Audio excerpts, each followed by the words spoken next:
This video is about how to actually begin healing from childhood trauma. You're going to walk away with a clear understanding of what childhood trauma really is and what it's not, the 3 core truths you must understand before healing can even begin, and a dead simple 3-step plan to start changing the patterns that trauma left behind.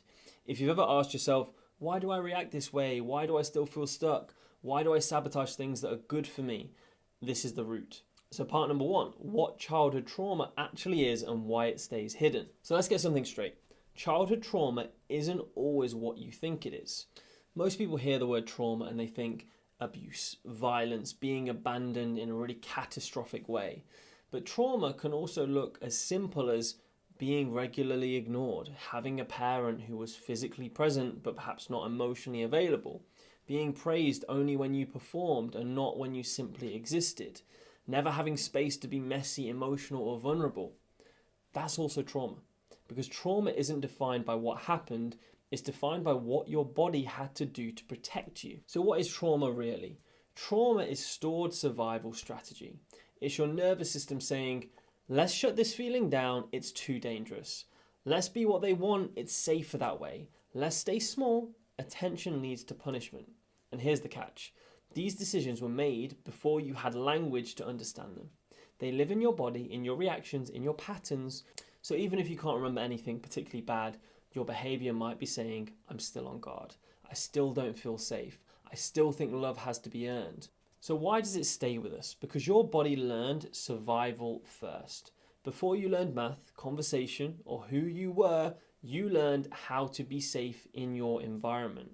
And if love felt inconsistent, conditional, scary, or confusing, then inconsistency, condition, fear, and confusion became your baseline for what love is.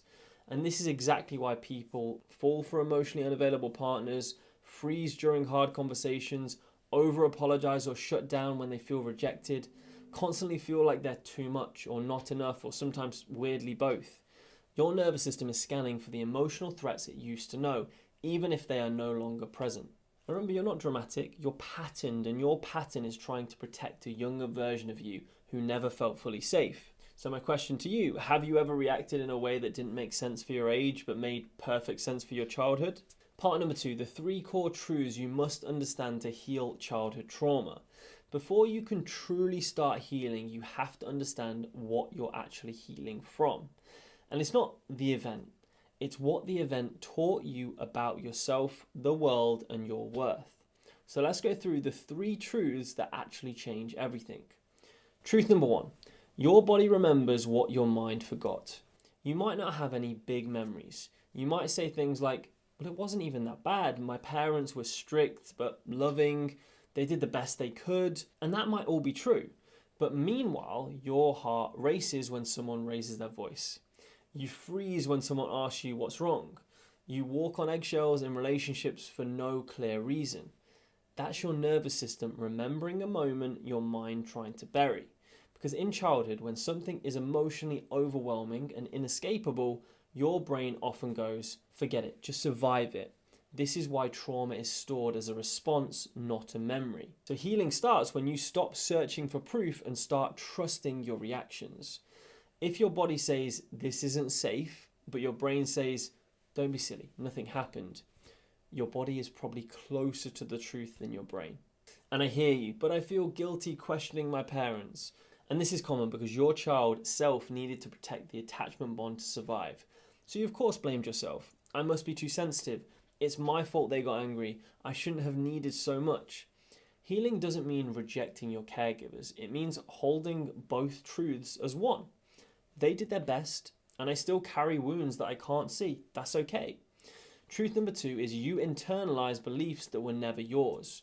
You didn't just experience trauma, you built an identity around it.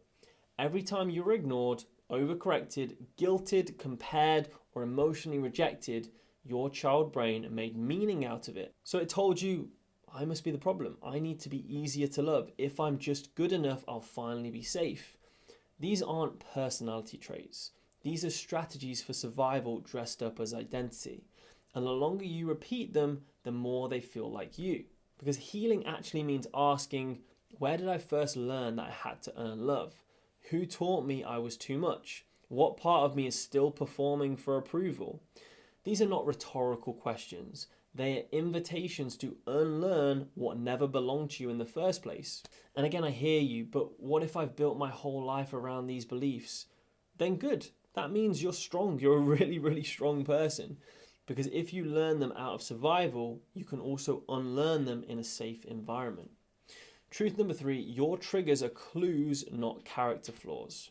You're not crazy for reacting intensely to small things. You've obviously been triggered for some reason. And that's not a weakness, it's a message.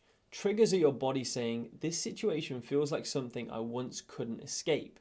They're flashbacks, not necessarily to events, but to states of being. Either helpless, invisible, controlled, perhaps unsafe. The problem is most people either avoid their triggers and stay small, or shame themselves for having them.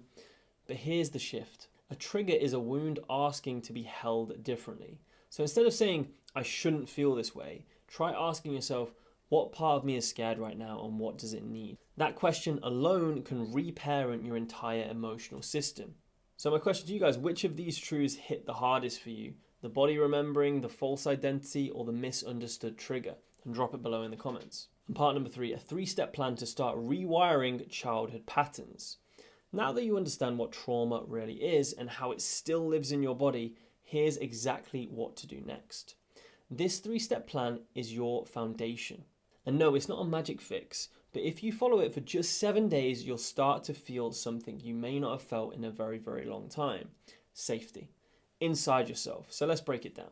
Step number 1, create a daily safe self ritual. It can be 5 to 10 minutes long. The foundation of healing isn't insight, it's safety.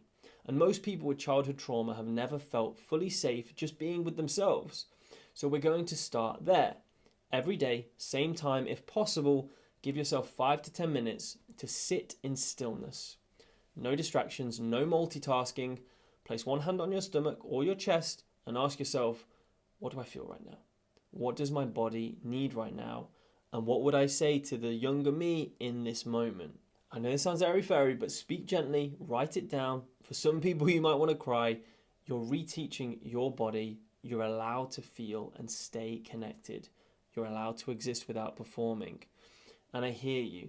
This feels super awkward. I don't know what I'm doing. Good. That means you're doing it right. The goal isn't to be eloquent, it's to be honest. And if honesty is uncomfortable, that's evidence of the part that still needs presence. Step number 2, catch the internalized voice and talk back. Most people with childhood trauma walk around with someone else's voice in their own head and think it's their own. That voice might say, why are you like this? You're so dramatic. Don't mess this up. You should be over this by now. This is the critical parent voice, the shamer, the perfectionist, the one who protected you by making you smaller. You're not here to argue with it. You're here to notice it and introduce a new voice. Try saying out loud some of the following. That voice isn't mine. I know where it came from and I don't need it anymore. Then replace it with, I'm allowed to have my needs. I'm safe even when I'm emotional. I'm learning to show up for myself, not abandon myself. This step isn't positive thinking, it's identity repair. And again, I hear you, it feels fake to say those things.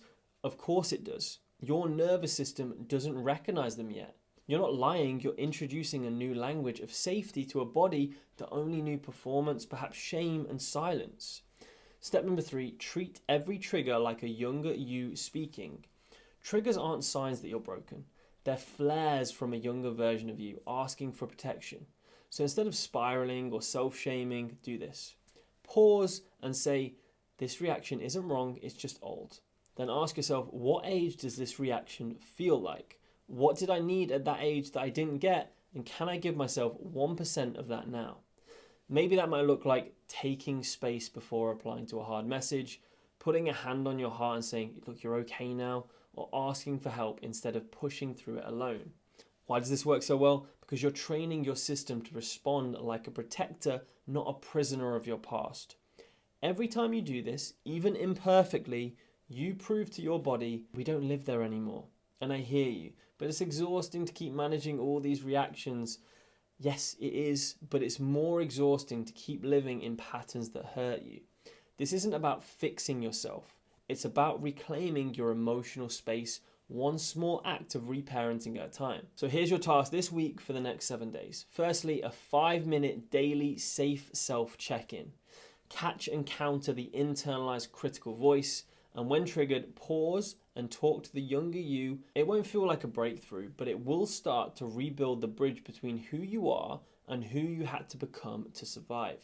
So hopefully by now you know that trauma isn't just what happened to you, it's what got stored in your body, your reactions and your beliefs. That coping patterns aren't flaws, they were intelligence. And that healing starts not with perfection, but with gentle daily repair. So drop a comment below about what part of this episode hit the hardest and which of these 3 steps are you going to try this week. If this has helped, of course, subscribe. And remember, this isn't self-help fluff. This is real work, nervous system work, identity work. And if someone in your life keeps saying, I don't know why I'm like this, send this to them. I'm sure it might help. As always, thank you so much for watching. I've been Jack, and I'll see you at the next one.